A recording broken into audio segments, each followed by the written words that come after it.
룻기서는 룻과 보아스의 러브스토리로 유명합니다. 이번 여름방학에 토요일 오전마다 우리 청소년부 친구들과 함께 성경수다 모임을 가졌습니다.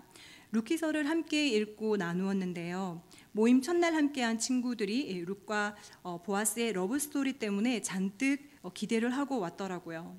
이처럼 룻기서를 읽을 때면 룻과 보아스의 따뜻한 러브스토리의 설렘과 긴장감을 안고 함께 읽어가게 되는데요.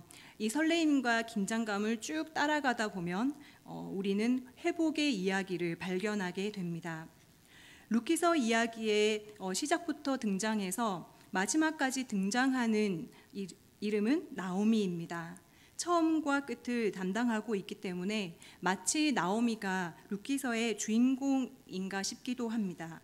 이 나오미라는 이름의 의미는 기쁨인데, 이 나오미의 삶, 그러니까 룻기서 1, 2, 3장에서 보여주는 나오미의 삶은 나오미의 이름처럼 기쁨과는 전혀 어울리지 않습니다. 그래서 나오미는 자기를 나오미라고 부르지 마라, 기쁨이라고 부르지 마라, 나를 괴로움이라고 불러라, 마라라고 불러라, 그게 낫겠다, 이렇게 사람들에게 요청을 했습니다. 자기의 이름을 괴로움이라고 바꾸고 싶을 만큼 나오미는 삶이 너무 힘들고 괴로웠습니다. 이 이야기를 묵상하는 우리도 남편도 잃고 자식 둘마저 잃어버린 나오미가 무척 걱정스럽고 사실 안쓰러운 마음이 생깁니다. 그래서 과연 나오미의 삶이 어떻게 회복될 수 있을까 하는 궁금증을 안고 이 룻기서 이야기를 우리도 따라가게 되는데, 결론부터 이야기하면 나오미의 삶은 회복이 되었습니다. 우리가 읽은 4장 16절 17절에서 나오미는 룻이 낳은 아이를 받아서 안고 어머니 노릇을 합니다. 이웃 여인들도 나오미의 아들을 보았다, 이렇게 환호를 했습니다. 우리가 조금 비뚤어진 시각으로 보면 며느리의 아들을 탐내서 손자를 가로챈 나쁜 시어머니처럼 볼 수도 있겠지만, 우리가 룻기서의 처음부터 읽으면서 느꼈던 나오미 성품에 의하면 그럴 리가 없습니다.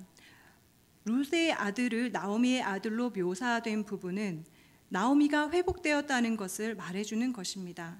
모든 것을 잃었던 나오미는 괴로움에서 벗어나서 기쁨으로 다시 회복되었습니다.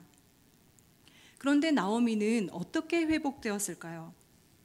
1장에서 4장까지 나오미가 회복되는 이야기 사이에는 룻과 보아스의 러브스토리가 담겨져 있는데요. 흥미로운 것은 러브스토리가 이어지는 방식입니다. 룻은 이삭을 줍다가 처음으로 보아스를 만났습니다. 이 이야기의 배경에는 이 시대의 관습이 있습니다.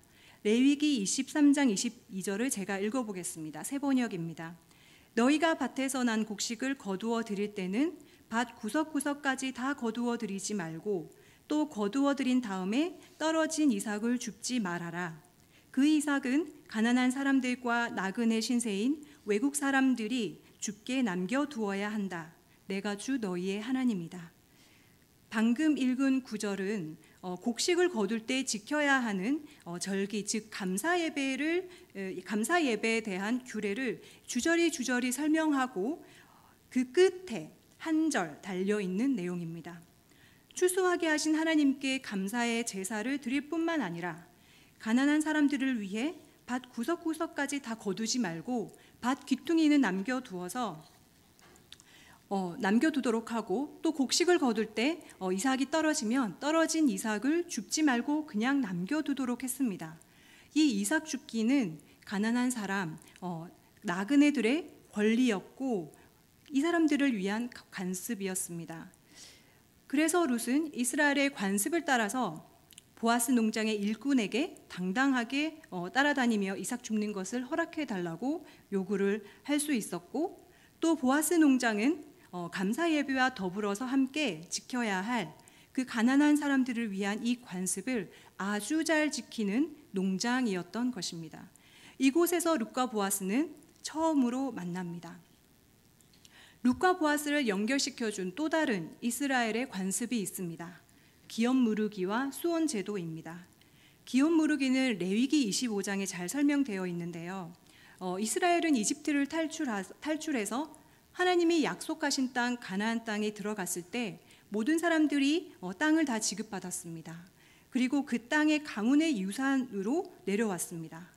받은 땅은 하나님의 것이었고 이스라엘은 임시 거주자로 여겼기 때문에 완전한 매매를 할 수 없었습니다. 그런데 혹 친척 중에 누군가가 가난해져서 땅을 팔게 될 경우에 가장 가까운 친척이 땅을 다시 사서 유산으로 지켜주는 관습이었습니다. 이것을 기업무르기라고 하는데요. 이 기업무르기는 이웃 혹은 가족의 재산을 지켜주는 그런 제도라고 할 수 있습니다. 또 수혼제도는 신명기 25장이 잘 설명이 되어 있는데요. 수혼제도는 한 남자가 자식이 없어 죽게 될 경우에 그의 형제들이 과부와 결혼해서 자녀를 낳게 하고 또 죽은 남자의 대를 이어가도록 하는 제도였습니다. 수혼제도는 언뜻 보면 죽은 남자를 위한 그 죽은 남자의 이름을 남기기 위한 그런 것처럼 보이지만 가부장적이고 남성 중심인 이 사회에서 수혼제도는 혼자가 된 과부의 삶을 지켜주고 무너진 가족의 삶을 회복할 수 있도록 해주는 제도였습니다. 그래서 기업무르기 그리고 수혼제도는 무너진 가족의 삶이 회복되도록 하는 그런 제도였던 것입니다. 보아스는 기업무르기와 수혼제도로 나오미 가족을 맡아야 하는 가까운 친척 중에 한 사람이었습니다. 그러나 보아스는 나오미의 가족을 맡아야 하는 권리를 가진 자 중에 2순위였어요. 보다 더 가까운 친척이 있었던 것이죠. 보아스는 나오미의 가족을 맡아야 하는 1순위 친척 그리고 장로들을 한 자리에 불러 모읍니다. 다 같이 모인 자리에서 공적인 회의를 거치고 법적인 절차를 밟아서 기업을 무르고 결혼하는 이 권리를 1순위 이 친척으로부터 보아스는 넘겨받았습니다. 나오미 가족을 맡아야 할 이 1순위 친척은 자신의 재산에 손해가 날까 봐 거절했지만 반면에 재산에 손해가 있을 수도 있는 상황이지만 보아스는 기업을 무르고 결혼하는 그 권리를 넘겨받았습니다. 보아스는 무너진 이웃 가족의 삶이 회복될 수 있도록 책임을 진 것입니다.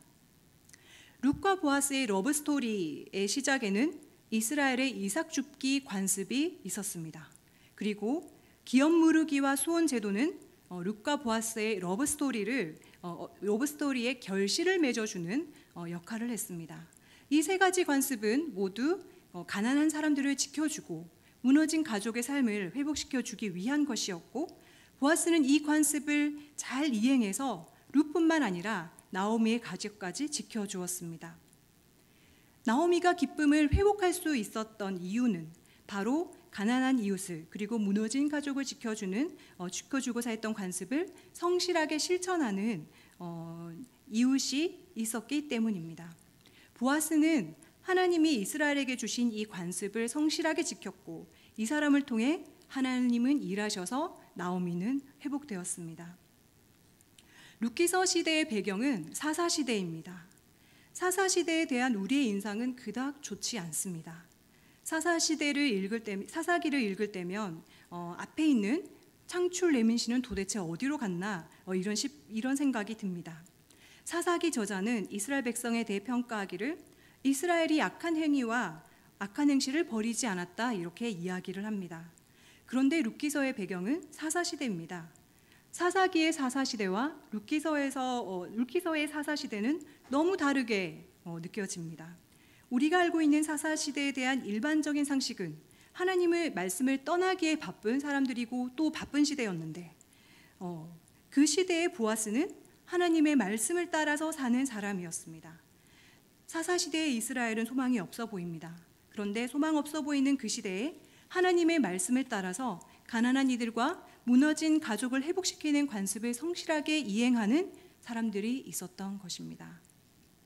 나오미의 삶은 바로 하나님을 떠나기에 바쁜 사사시대였지만 그 시대의 하나님의 말씀을 따라서 사는 보아스가 살고 있는 이 공동체에 의해서 다시 회복되었습니다.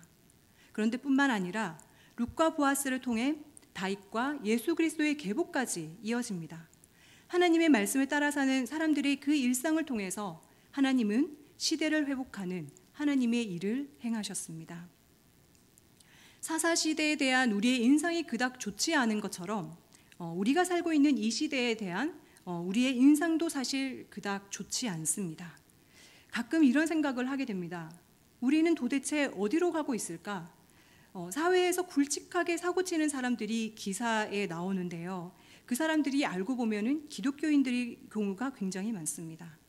교회나 기독교 대학이나 목회자들에 대한 부정적인 기사가 끊임없이 이어지고 있습니다.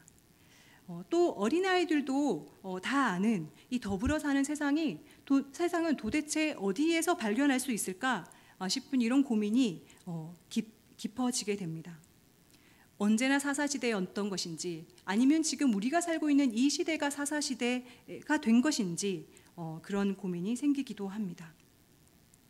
그런데 하나님의 말씀을 떠나게 바빠 보이는 그 사사시대에 하나님의 말씀을 성실하게 지키는 사람들이 있었습니다. 루키서에서는 기적 같은 이야기나 예배드리는 모습이나 아니면 하나님을 떠나게 바쁜 이 사람들 때문에 안타까워서 울며 통곡하는 그런 금식 기도하는 모습이 나오거나 또 하나님이 직접 등장하거나 하지 않습니다. 보아스가 농장 주인으로서 어떻게 일꾼들을 대하고 있는지, 가난한 자들을 위해서 이삭 줍기를 얼마나 잘 실천하고 있는지, 또 무너진 친척을 위해 돕고 맡아야 할 책임을 잘 수행하는지를 루키서에서는 보여줄 뿐입니다. 그런데 우리는 이 보아스의 일상을 통해서 보아스가 누구를 섬기는 자인지를 확인할 수 있습니다. 하나님은 자신의 평범한 일상에서 하나님의 말씀대로 살아온 이 사람들 통해 하나님은 일하셨다는 사실을 우리는 기억해야 합니다. 우리 양정중앙교회 성도들과 우리 다음 세대의 아이들이 사사시대와 같은 이 시대에 우리의 일상의 삶의 태도를 통해 우리가 누구를 섬기는 자들인지 증명해내는 삶을 살기를 바랍니다. 그래서 괴로웠던 나오미의 삶이 회복된 것처럼 누군가의 삶을 회복되게 하는 사람으로 사용되어지고 또 시대에 쓰임받는 교회가 되고 우리 아이들이 되기를 기대합니다. 우리가